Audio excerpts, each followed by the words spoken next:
ये एक मीनार के पाद बिंदु से एक भवन के शिखर का उन्नयन कोण 30 अंश है और भवन के पाद बिंदु से मीनार के शिखर का उन्नयन कोण 60 अंश है। यदि मीनार 50 मीटर ऊंची हो तो भवन की ऊंचाई ज्ञात करो। मतलब एक भवन है और एक मीनार है। ये हमने मान लिया मीनार है और ये मान लिया भवन है। भवन हमेशा मीनार से छोटा होता है। ठीक है, भवन हमेशा मीनार से छोटा है। ये मीनार और भवन के बीच की दूरी है। मीनार का नाम हमने कर दिया ए बी और भवन का नाम कर दिया सी डी। मीनार के पाद बिंदु से भवन के शिखर का उन्नयन कोण 30 है। मीनार के पाद बिंदु ये है, भवन का शिखर ये है। इसका जो उन्नयन कोण है ये 30 अंश है। कितना है? 30 अंश। ये 30 अंश दिया गया तथा भवन के पाद बिंदु से मीनार के शिखर का उन्नयन कोण 60 अंश है। भवन का पाद बिंदु ये है और मीनार का शिखर ये है। यहां का जो उन्नयन कोण बनेगा ये है 60 अंश। ठीक है। यदि मीनार 50 मीटर ऊंची हो, मीनार ये है और ये कितनी ऊंची है? 50 मीटर ऊंची हो तो हमें भवन की ऊंचाई निकालनी है। तो हमें क्या निकालना है? भवन की ऊंचाई। भवन की ऊंचाई ज्ञात करनी है। अब आप पहले तो ये विचार करिए कि ये मीनार है, नाम लिख देते हैं। ये क्या है? मीनार। और ये क्या है? भवन।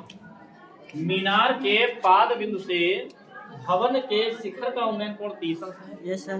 तो इसका इसमें संबंध अगर लगाए हम तो फिलहाल अभी भवन की ऊंचाई निकालनी है और आधार पता नहीं है तो कुछ लग ही नहीं पाएगा। अगर हम त्रिभुज ए बी सी में लगाएं तो हमें देखो लंब पता है। Yes sir. इस त्रिभुज का लंब, इस त्रिभुज से कोई संबंध है नहीं। तो हम क्या करेंगे, इस त्रिभुज की मदद से इसका आधार निकाल लेंगे और जो इस त्रिभुज का आधार है वही इस त्रिभुज का भी आधार है। तो इस आधार को हम इस त्रिभुज में प्रयोग कर लेंगे तब इसका लंब निकाल लेंगे। तो हम लिखेंगे क्वेश्चन नंबर 9 समकोण त्रिभुज। क्या लिखेंगे भैया? समकोण त्रिभुज ए बी सी। क्या लिखेंगे? ए बी सी में ऐसा कौन सा फार्मूला लगाएं जिसमें लंब भी आ जाए और आधार भी आ जाए? tan का लगाएंगे।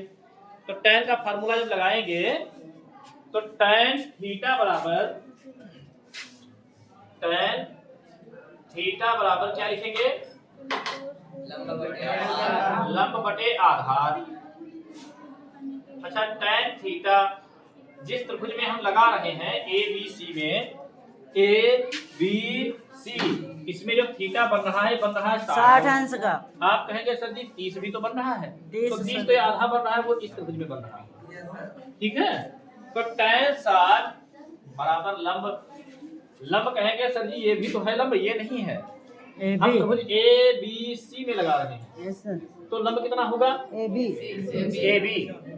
जिस कोण की बात की जाए उसके सामने वाली भुजा हमेशा लंब होती है। तो कितना हो जाएगा लंब भैया? ए बी बटे आधार बी सी। tan 60 का मान कितना होता है? √3 बराबर ए बी का मान 50 मीटर और बटे बीसी। बटे में 1 मानेंगे। बीसी को √3 से गुणा करवाओगे तो √3 बीसी बराबर 50 करना 50। तो BC बराबर क्या हो जाएगा? ये हमने मान लिया कि हमारा आधार आ गया। 50 बटे √3 क्या आ गया? हमारा आधार आ गया। अब हम लिखेंगे समकोण त्रिभुज BCD में। क्या लिखेंगे? समकोण त्रिभुज BCD में। समकोण त्रिभुज BCD में। अब फिर से हमें इसमें आधार पता है, 50 बटे √3 आया है। Yes sir. मीटर में। तो और निकालना क्या है? भवन की ऊंचाई, लंब। तो लंब और आधार में संबंध लगाना है। तो फिर से tan लगा देंगे। tan 30 अंश बराबर लंब। लंब क्या है? CD। बटे आधार क्या है? BC। BC। tan 30 का मान क्या होता है? 1/√3 बराबर CD। CD तो निकालना ही है। Yes sir. और BC का मान हम पहले निकाल 50/√3 50/√3। कैंची गुणा करवा लेंगे, कैंची गुणा करवाएंगे तो इसकी गुणा इसके साथ, इसकी गुणा इसके साथ। CD की गुणा किसके साथ होगी? √3 √3 के साथ बराबर 50/√3 की गुणा 1 से होगी तो 50/√3 हो जाएगा। CD बराबर ये 50 बटे, देखो √3 यहाँ पहले से है और ये वाला गुणे में √3 है, ये इधर जाएगा तो बटे में तो जाएगा, तो √3 के साथ आ जाएगा। CD बराबर हो जाएगा 50/3। ठीक है। अब CD बराबर क्या हो जाएगा? 3 करना 3 बचेगा 2 हो जाएगा कितना? 20 3 छक 18 फिर बचेगा 2 3 छक 18 3 छक 18 7 लिख के या CD बराबर आप देख सकते हो 16.67 मीटर। ये आपका भवन की ऊंचाई आ गई। इसकी आई है भवन की ऊंचाई CD बराबर 16.67 मीटर। इस तरह से आपका क्वेश्चन नंबर 9 जो है कंप्लीट हो गया। क्वेश्चन नंबर 10, एक 80 मीटर चौड़ी सड़क के दोनों ओर, एक 80 मीटर चौड़ी सड़क है। क्वेश्चन नंबर 10 में एक 80 मीटर चौड़ी सड़क है। ये मान लिया हमने 80 मीटर चौड़ी सड़क हो गई। ठीक है सर 8 मीटर 80 मीटर 80 मीटर चौड़ी सड़क के दोनों ओर आमने सामने समान ऊंचाई वाले 2 खंभे लगे हैं। मतलब आमने सामने का मतलब सड़क के इधर एक खंभा लगा है और सड़क के इधर भी एक खंभा लगा है, लेकिन बराबर ऊंचाई के। दोनों की ऊंचाइयां कितनी है? समान ऊंचाई के। इन दोनों खंभों के बीच सड़क के एक बिंदु से खंभों के शिखर के उन्नयन कोण क्रमशः 60 अंश और 30 अंश है। भाई बीच का मतलब बिल्कुल बीच में नहीं है, कहीं भी हो सकता है। यहाँ है पहले स्तंभ द्वारा जो है इस बिंदु से 60 अंश का कोण बनाया जा रहा है और इसी बिंदु से दूसरे वाले स्तंभ का जो उन्नयन कोण है ये भैया 30 अंश बनाया जा रहा है। कितना बनाया जा रहा है?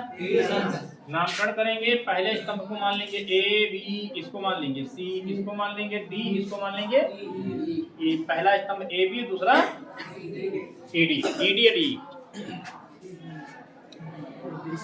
खंभों की ऊंचाई तथा खंभों से बिंदु की दूरी ज्ञात कीजिए। खंभों से ऊंचाई, खंभों की ऊंचाई मतलब जितनी AB की आएगी उतनी ED की आ जाएगी और इस बिंदु से दूरी भी हमें निकालनी है।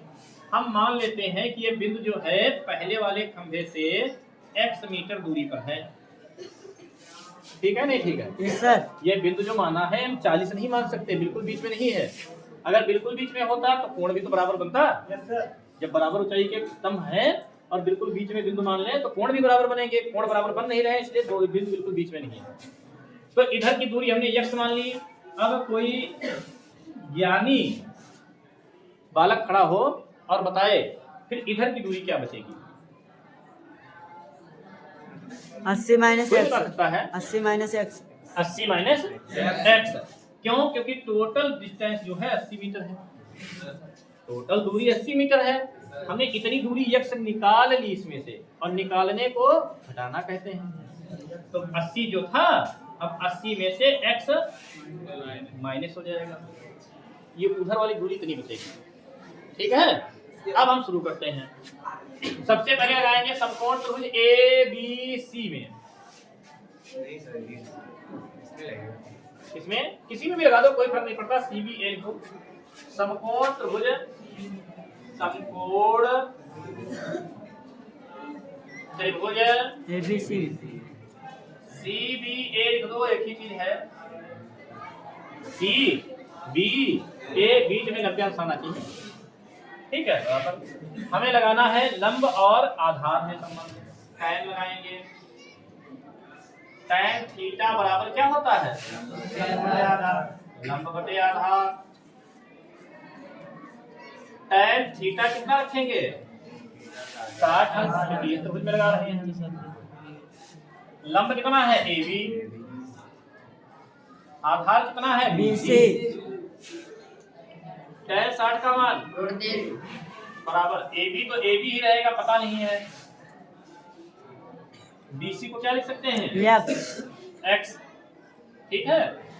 अब यहां से अगर हम x की वैल्यू निकालें तो देखो इसकी गुणा करवाएंगे तो हो जाएगा √3x बराबर AB, या x बराबर AB बटे √3। यहाँ से हमने x का मान निकाल लिया, ठीक है। Yes sir. अगर आप x का ना निकालना चाहो तो यहाँ से AB का ही मान छोड़ सकते हो, ठीक है।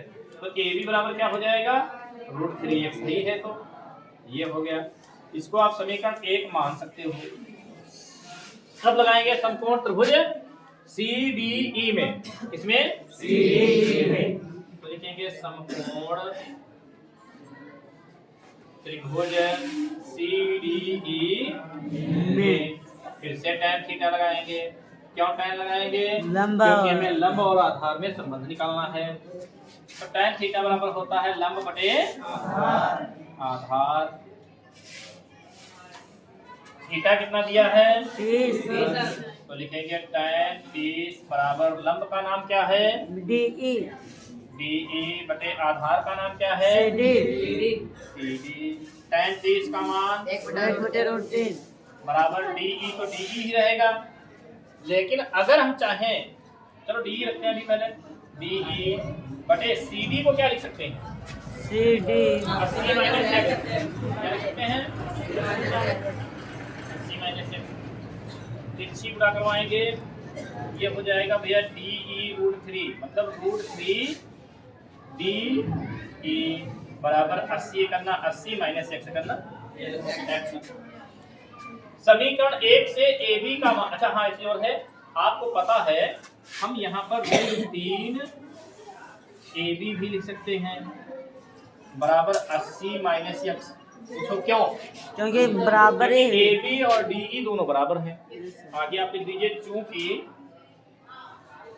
स्तंभ या खंभा AB बराबर स्तंभ DE, ये दोनों है बराबर, इसलिए हमने DE के स्थान पर क्या लिख दिया AB का मान नहीं रखा है, केवल DE की जगह पे AB लिख दिया है। अब क्या करेंगे, अब लिखेंगे √3 और AB की जगह पे AB का मान रख रहे हैं, AB की जगह पे √3x, क्या लिखेंगे बराबर 80 माइनस x। √3 की गुणा होगी, क्या हो जाएगा 3x, इधर से x को इधर लाएंगे, माइनस का प्लस का प्लस x बराबर 80 हो जाएगा। कितना ठीक है, यस सर। 3x और 1x कितना हो जाएगा बराबर 80, x बराबर 80 बटे, तो x बराबर 20। ये चीज समझ में आई है। अभी हमें AB का मान भी निकालना है, तो x का मान समीकरण 1 में रखते हैं, AB का आ जाएगा। लिखेंगे x का मान समीकरण 1 में रखने पर, तो AB बराबर √3 इंटू 20, तो AB बराबर 1.732 गुणे, तो AB बराबर 0, 2 दूनी 4, 2 तियां 6 और 2 सती 14 रहेगा ना, तो 1 3 3 के बाद पॉइंट लगा दो, 34.64 मीटर AB, मतलब स्तंभ की ऊंचाई। हम लिखेंगे स्तंभ की ऊंचाई AB बराबर DE बराबर 34.64 मीटर। दोनों स्तंभों की बराबर ऊंचाई हमने एक साथ लिख दी, ठीक है। और लिखेंगे स्तंभ AB से बिंदु की दूरी बिंदु की दूरी BC बराबर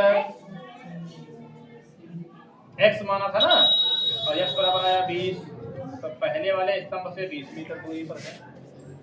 ठीक है, अब लिखेंगे स्तंभ DE से बिंदु, यहाँ पर बिंदु C कर लिए ज्यादा अच्छा रहेगा। ठीक है, बिंदु C की दूरी CD बराबर क्या मानी थी, तो 80 माइनस बराबर 60 मीटर। भाई देखो पूरी दूरी 80 है, इधर से अगर 20 मीटर दूरी पर बिंदु है तो इधर से 60 ही मीटर दूरी पर तो बचेगा, तो ये 60 मीटर आ गया। इस तरह से आपका जो है पूरा विस्तार से आंसर कंप्लीट हो गया। अगला क्वेश्चन 11 नंबर दिया गया है कि एक नहर के एक तट पर एक टीवी टावर ऊर्ध्वाधर खड़ा है। 11 नंबर क्वेश्चन जो दिया गया है इसमें एक नहर दी गई है, नहर के किनारे एक टीवी टावर जो है ऊर्ध्वाधर खड़ा है, टावर के ठीक सामने दूसरे तट के एक अन्य बिंदु से टावर के शिखर का उन्नयन कोण 60 अंश देखा गया। मतलब नहर के किनारे एक टीवी टावर ऐसे ऊर्ध्वाधर खड़ा है, नहर के दूसरे किनारे इसी सीध से इस बिंदु से इस टीवी टावर के शिखर को देखा गया तो 60 अंश का कोण बना।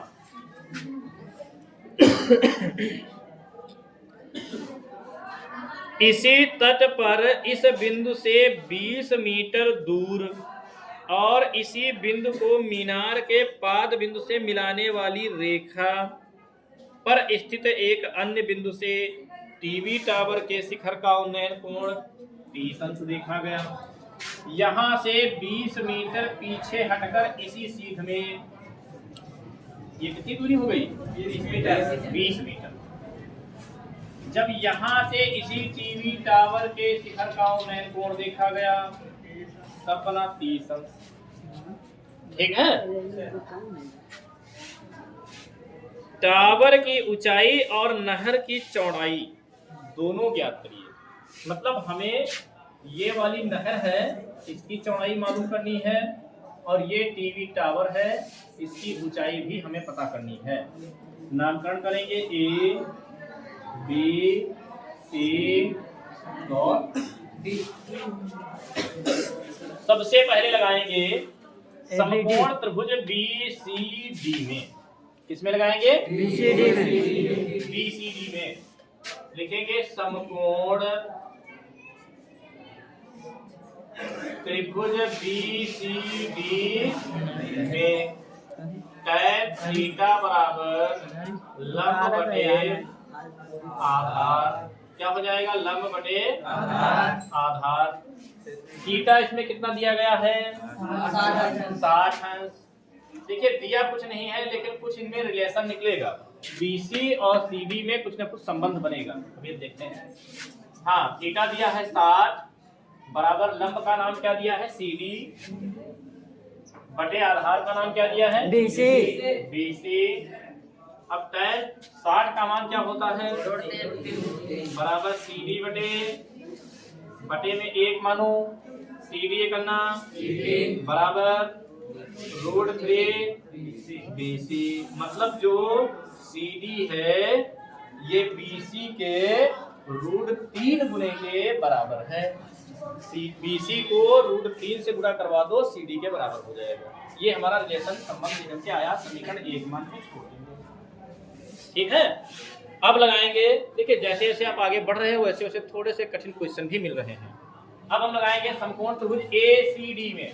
इसमें ACD में आपके मन में विचार आ रहा होगा सर जी ABD में क्यों नहीं लगा रहे हैं, क्योंकि यहाँ पर 90 अंश का कोण नहीं है और हम किसमें लगा सकते हैं, समकोण में, और समकोण हमें यही मिल रहा है। इसलिए हम लिखेंगे समकोण त्रिभुज ACD में, समकोण त्रिभुज ACD में फिर से tan थीटा बराबर लगाएंगे लंब बटे आधार, tan थीटा बराबर लंब बटे आधार। tan थीटा कितना दिया गया है? अब भाई tan 30 दिया गया है, tan थीटा दिया गया है 30, लंब कितना है? फिर से CD, आधार कितना है? AC। tan 30 का मान कितना होता है? 1/√3 बराबर CD। CD की जगह पे हम क्या लिख सकते हैं? √3 BC √3 BC बटे AC की जगह पे क्या लिख सकते हैं? AC की जगह पे लिख सकते हैं AB प्लस BC। क्या लिख सकते हैं? AB plus BC। AB plus BC। भाई देखिए AC यहाँ से यहाँ तक है, इसको हम तोड़ देंगे, AB प्लस BC लिख देंगे। 1/√3 बराबर √3 BC बटे AB का तो मान दिया गया है कितना? 20 प्लस BC को BC ही लिखेंगे क्योंकि BC दिया नहीं गया है। अब करवाएंगे कैंची गुणा, इसकी इससे, इसकी इससे। तो इसकी इससे जब करवाएंगे √3 की √3 से कितना हो जाएगा? 3 BC बराबर 20 करना प्लस BC करना, इसको इधर ले आओ। 3 BC माइनस का BC बराबर 20। तो 3 BC से 1 BC घटेगा 2 BC। 2 BC बराबर 20। तो BC बराबर 20/2। BC बराबर 10। तो BC बराबर कितना आएगा? 10 मीटर। कितना आएगा? 10 मीटर। अच्छा, जब BC हमें मालूम हो गया, BC थी क्या? नहर की चौड़ाई। Yes sir. क्या थी? नहर की चौड़ाई। तो हम लिखेंगे नहर की चौड़ाई। नहर की चौड़ाई BC बराबर, चौड़ाई BC बराबर 10 मीटर। कोई समस्या तो नहीं है? नहीं सर। नहीं।